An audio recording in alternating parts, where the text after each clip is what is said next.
नमस्कार विद्यार्थियों। प्रमुख ग्रंथों के मंगलाचरण में हम अध्ययन कर रहे हैं काव्य शास्त्रीय ग्रंथों के मंगलाचरण का, और इसी क्रम में हम आज बात करने वाले हैं काव्य प्रकाश की। काव्य प्रकाश एक बहुत ही महत्वपूर्ण और बहुत ही रुचिकर ग्रंथ है जिसके रचयिता हैं मम्मट। आचार्य मम्मट का समय जो है वो 11वीं शताब्दी माना जाता है। मम्मट का समय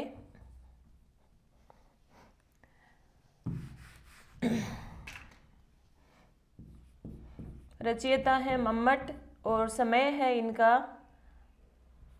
1100 ईस्वी माना जाता है। मम्मट ने जो काव्य प्रकाश लिखा है, जैसे ये काव्य शास्त्रीय ग्रंथ है ना, इनका इस तरह से भी पूछा जाता है प्रश्न कि कौन सा ग्रंथ किन में विभक्त है। यानी इनको, जैसे जो नाट्य शास्त्र है वो अध्यायों में विभक्त है, ध्वन्यालोक को हमने देखा कि वो उद्योत में विभक्त है, 4 उद्योत हैं उसमें। यानी अलग अलग इनको जो बांटा गया है उनको अलग अलग नाम दिए गए हैं भागों को। जैसे कि 10 रूपक है वो 4 प्रकाशों में बांटा गया है, और मम्मट का जो काव्य शास्त्र है वो उल्लासों में विभक्त है। तो ये प्रश्न भी पूछा जाता है कि कौन सा ग्रंथ किस में विभक्त है। तो मम्मट का काव्य प्रकाश उल्लासों में विभक्त है, और उल्लासों की संख्या कितनी है? 10 उल्लास हैं। मम्मट के काव्य प्रकाश में 10 उल्लास है।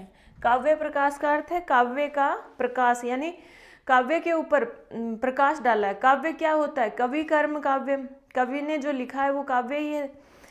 तो काव्य के मतलब काव्य के इस प्रकाश में, यानी काव्य पर प्रकाश डालते हुए मम्मट ने 10 उल्लासों में क्या लिखा है? जैसे काव्य की परिभाषा, काव्य के भेद, काव्य के जो मतलब हेतु, काव्य के अध्ययन के प्रयोजन, और काव्य के गुण, दोष, रस दोष, अलंकारों की चर्चा भी करी है। इसके अलावा अभिधा, लक्षणा, व्यंजना की चर्चा भी करी है। व्यंजना के, लक्षणा के भेदों की चर्चा भी करी है। और इसके अलावा जो भी संकेत ग्रह आदि हैं उनकी चर्चा भी इन्होंने करी है। तो काव्य की सारी बातों की चर्चा काव्य प्रकाश में की गई है, जो कि हम विस्तार से काव्य प्रकाश ग्रंथ का जब अध्ययन करेंगे तब उनका अध्ययन करेंगे। और आज हम जो बात करने वाले हैं, यानी हम अभी सिर्फ मंगलाचरण, सभी ग्रंथों के मंगलाचरण पर बात कर रहे हैं। तो काव्य प्रकाश का मंगलाचरण नमस्कारात्मक है, और किस तरह से है देखिए।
क्या लिखा है मंगलाचरण में मम्मट ने काव्य प्रकाश को लिखने से पहले?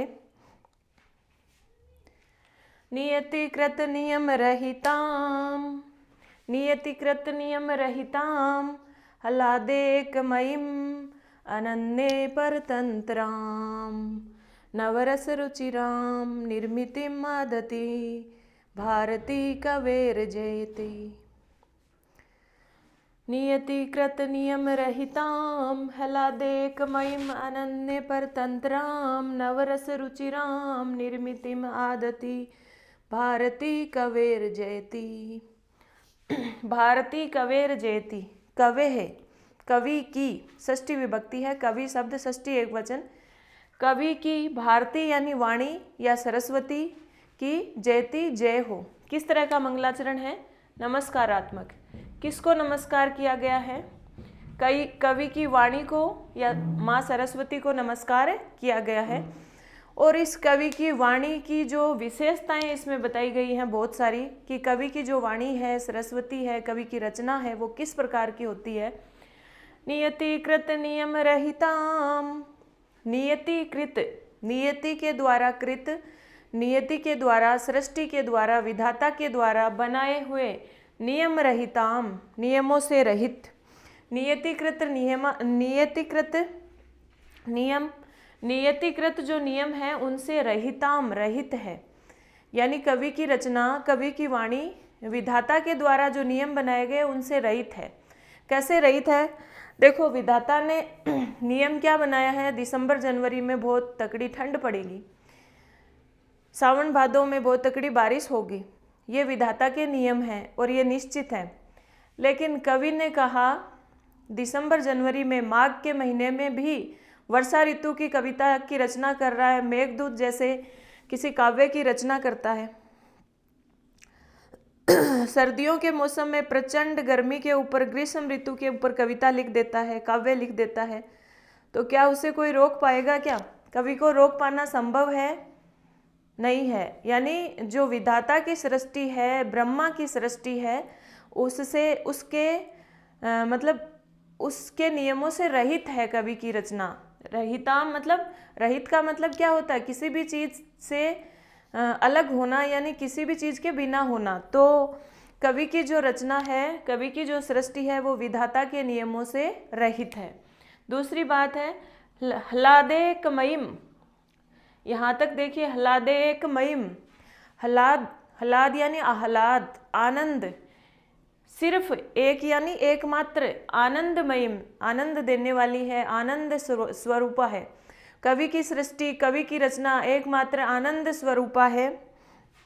यानी विधाता की जो सृष्टि है वो किसी के लिए सुखदायी है, किसी के लिए दुखदायी है, किसी के लिए आनंददायी है। किसी के घर किसी समय जन्मोत्सव है, कहीं पर विवाह है, तो वो आनंददायी है।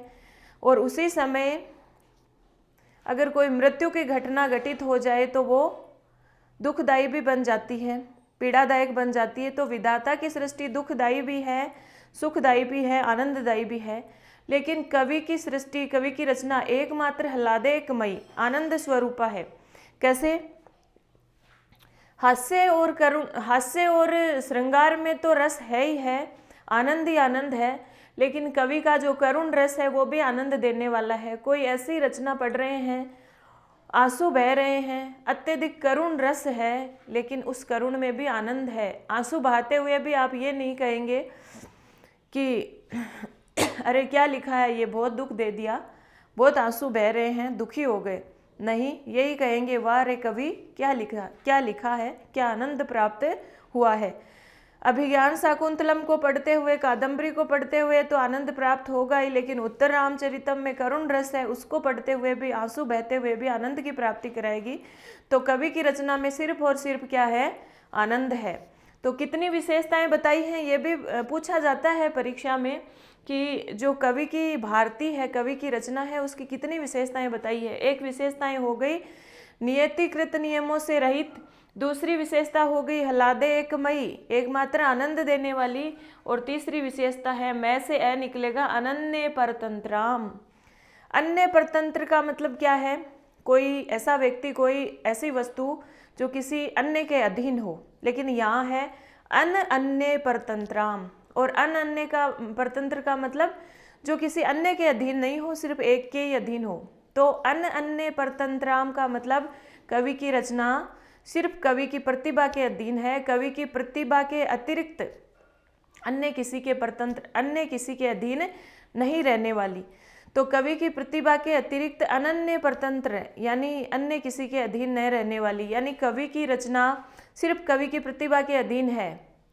विधाता ने अपनी सृष्टि में किसी नायिका को मुख दिया है और वो विधाता की सृष्टि में क्या है, मुख ही है। विधाता ने अपनी सृष्टि में किसी को चरण दिया है तो वो पैर ही है, लेकिन कवि ने कह दिया मुख चंद्र इव, मुख कमलम इव, कि मुख चंद्रमा के समान है। तो वो मुख क्या है, कवि की सृष्टि में चंद्र है, वही मुख कवि की सृष्टि में कमल है। चरण को कमल बता दिया, कभी पैर को कमल बता दिया, तो वो पैर भी कमल है। तो कवि की प्रतिभा के अतिरिक्त कवि की रचना किसी के अधीन नहीं है, और जो कवि ने कह दिया उसकी सृष्टि में वो चीज़ें वही है। वो कभी आपका मुख कमल बना देता है, कभी मुख को चंद्र बना देता है, और कभी कुछ भी बना देता है। तो विधाता जो कवि की सृष्टि है वो सिर्फ कवि की प्रतिभा के अधीन है, इसके अलावा किसी के भी अधीन नहीं है। नवरस रुचिराम, नवरस रुचिराम, विधाता की सृष्टि में कितने रस होते हैं, 6 रस होते हैं, 6 रस होते हैं, कटु, कसाय, अम्ल, तिक्त, मधुर, ये सारे कितने रस होते हैं, 6 रस होते हैं। लेकिन कवि की रचना में, काव्य में रस कितने होते हैं, 9 रस होते हैं। कुछ आचार्यों ने 8 माने हैं, कईयों ने 9 माने हैं। तो यहाँ पर मम्मट ने काव्य प्रकाश में 9 रस माने हैं ना, इसलिए यहाँ पर लिखा है नवरस रुचिराम।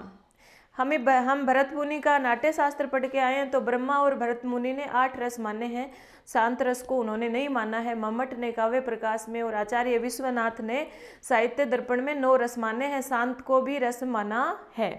तो नवरस रुचिराम, 9 रसों से, 9 के 9 रसों से, रुचिराम, सुंदर रंगने वाली, मनोहारिणी, यानी यहाँ पर विधाता की सृष्टि से कवि की सृष्टि को श्रेष्ठ बताया है। कैसे, विधाता की सृष्टि तो नियति के नियमों से बंधी हुई है, सर्दी, गर्मी, वर्षा नियत समय पर है।